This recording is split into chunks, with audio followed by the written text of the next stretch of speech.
get my spring cursor thing and then stretch it up, which I always think, I really think this is cool when you can do this. So I'm going to stretch this up, then we'll come over here and then we'll stretch this. Whoa! Now that's the other thing too. In between, you got a springy looking cursor here, springy looking cursor here, but if you go to the middle, you got this arrow that's broken, so then you can shift the entire thing left and right. But no, I didn't want to do that. So what I want to do is I need to go a little further and then just stretch it over. All right, so this is what a graph should look like in a report, okay? All right, so let's tweak that a little bit. Now, here's another thing.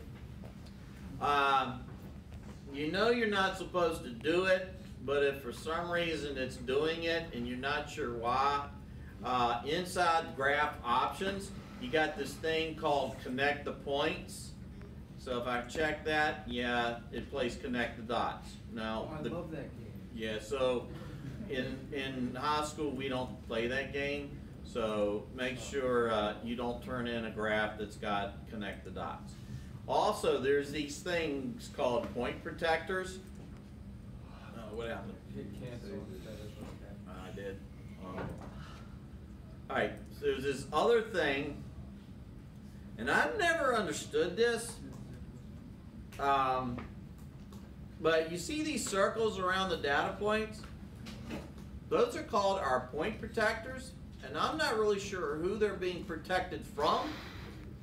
But if I turn off the point protectors, then yeah, the circles are gone. Now your points are unprotected.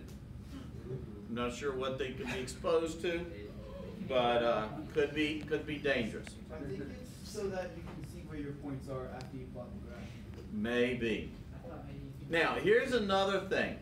All right, so let's go back.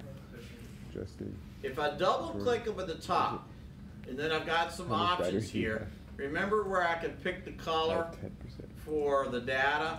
So now it's blue. Another option right here is that I can select the style of point protectors. So if I don't want an empty circle, let's go back real quick.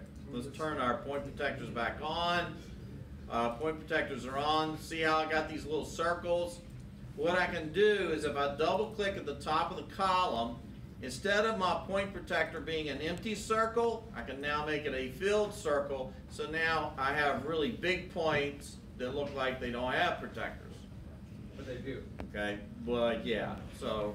And then the other thing too is that if I'm not in a circle mood, then I can go with, we'll go with filled diamond. So now they're diamonds.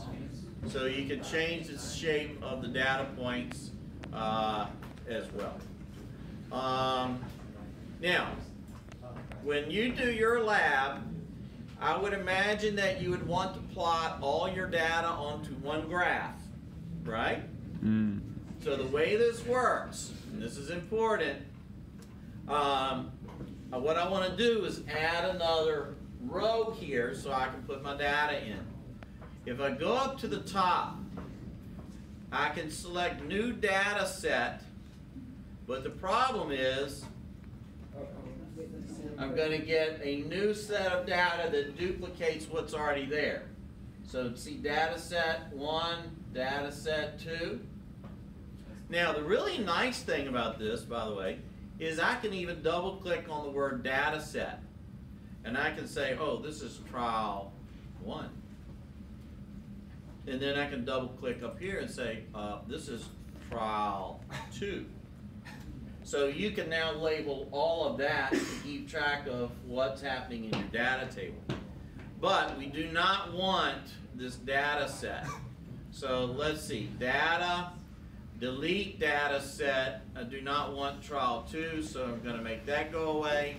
What I'm really interested in is a single column. So if I go back to data, then I can add a new manual column. And then what would be the possible name of the new column? Yes. So now let's become specific. Let's call it kinetic friction. And then the units again would be newtons.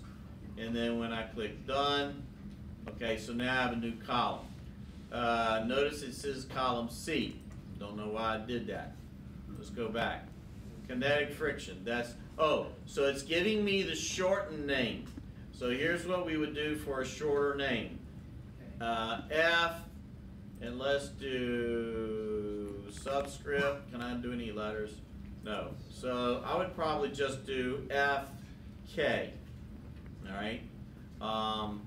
The other thing too is I thought there was a way to keep it from doing a shortened.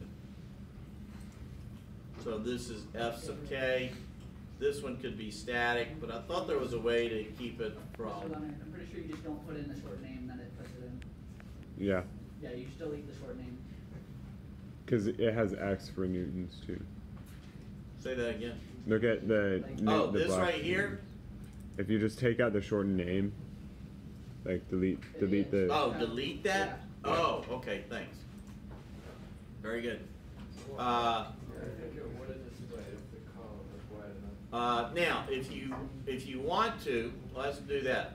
So let's go in here and let's label the short name F subscript N. Okay. So then you can see that. Now I'm going to do page auto arrange, and when I do that, now I see that I get the full name right here, and then full name down here as well. Let's change this to static. And Just then so this Leonard, will I'm be on 8% battery. F. Say that again. I'm on 8% battery, just so you know. 8%. Yeah. All right. We're close to being done. Okay. All right. So now we'll throw in some numbers here. 4, 5, 3, 1. Oh, those aren't numbers. Might help with our numbers. All right. So now I've thrown in that. What I'd like to do is take a look at all the data. So I would do all the above. Now it looked to me like I don't like blue on blue, so let's change this to red. Go up here, and we'll hit done. All right, and then it looks to me like when we collected our data for the kinetic friction, it was really, something was definitely wrong. Something catastrophic happened, so, but anyway, those are the numbers that would put in. And then one last thing, I think this will wrap it up, is that if I wanted to do a linear fit to this data for some unforeseen reason, then I would highlight what I wanted to do a fit of, and then I would, let's go and do this.